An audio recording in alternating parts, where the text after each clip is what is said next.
কখনো নিজেকে নিয়ে অহংকার করো না, নিজেকে নিয়ে বড়াই করো না। কারণ ছোট্ট জীবনে কখন তোমার সাথে কি ঘটে যেতে পারে সেটা তুমি নিজেও জানবে না। নিঃশ্বাসের কোনো বিশ্বাস নেই, জীবনের কোনো ঠিক নেই, যে কোনো সময় তোমার ডাক আসবে আর তুমি চলে যাবে। এই জন্য কোনো বিষয়ে কখনো অহংকার করো না।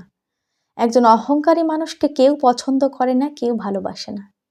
একটা ছোট্ট গল্পের মাধ্যমে আমি বুঝিয়ে দেব যে অহংকার একটা মানুষের জন্য কতটা ক্ষতিকর আর ভয়ঙ্কর হতে পারে।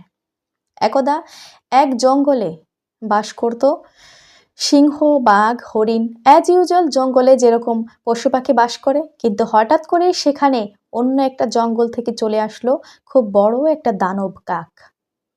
যে কাকটা দেখতে এতটাই বড় আকৃতির ছিল যে অনায়াসে সে যে কোনো পশু পাখিকে ধরে খেয়ে ফেলতে পারত।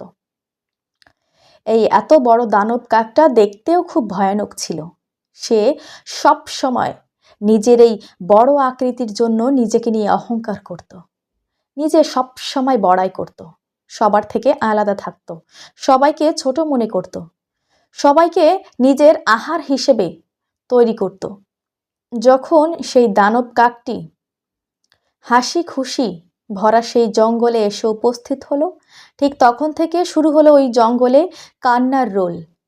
একে একে প্রায় কয়েকটি পশু পাখিকে ওই দানব কাকটি খেয়ে ফেলছিল।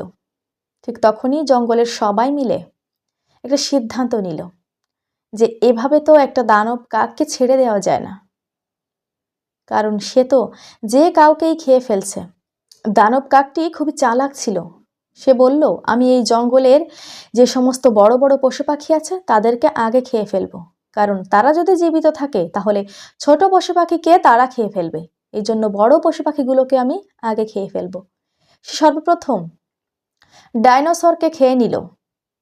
ডাইনোসরকে খাওয়ার পরে সে ডাইনোসরের ছোট্ট বাচ্চা ছিল, তাকে খাওয়ার জন্য যখন সামনের দিকে এগিয়ে গেল, ডাইনোসরের ছোট্ট বাচ্চা তার গর্তের ভিতরে চলে গেল।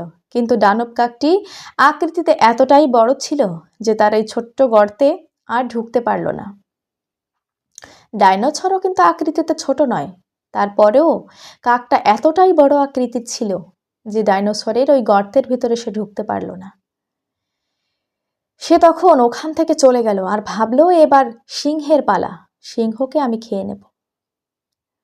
যখন সে সিংহের কাছে গেল, দেখলো সিংহ অন্য একটি পশুকে শিকার করে খাচ্ছিল। ঠিক তখনই কাকটি চলে গেল সিংহের কাছে আর সিংহকে তৎক্ষণাৎ ধরে খেয়ে ফেলবো। সিংহকে খেয়ে সে ভাবলো এবার বাঘের পালা। এভাবে সে একে একে প্রত্যেকটা পশুকে খাওয়ার জন্য চিন্তা ভাবনা করে রাখলো। কিন্তু যে যতই চালাক হোক না কেন, প্রত্যেকটা চালাকিরই কিন্তু একটা শেষ আছে। যে যতই নিজেকে বড় করে দেখুক না কেন, পতন কিন্তু তার অবশ্যই আছে। সেই জঙ্গলে ধূর্ত আর চালাক একটা শেয়াল বাস করত।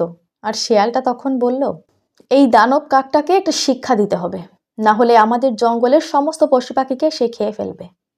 আর তাই তারা সবাই মিলে দানব কাকের কাছে গেল। দানব কাকের কাছে গিয়ে বলল, হে কাক, তুমি আমাদের জঙ্গলের আর কোনো পশু পাখিকে খাবে না। আমরা তোমাকে রোজ একটা করে খাবার দিয়ে যাব, যে খাবারটা খেয়ে তুমি তোমার সারাদিনের ক্লান্তিটা দূর করতে পারবে। তখন কাক ভাবলো, এটা তো খুবই ভালো খবর যে আমি না চাইতেও, শিকার না করেও খাবার পেয়ে যাব। এটা তো খুব ভালো খবর।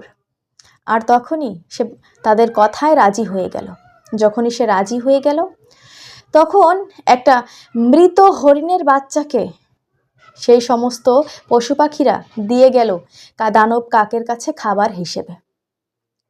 কাক জানতো না যে ওই মৃত হরিণটার ভেতরে বিষ মাখানো ছিল। যখনই সে খাবারটা খেয়ে নিল, তৎক্ষণাৎ সে বিষের প্রভাবে মারা গেল। নিজের অহংকারগুলো মাটিতে লুটিয়ে পড়ল। কখনো কোনো বিষয় নিয়ে অহংকার করো না।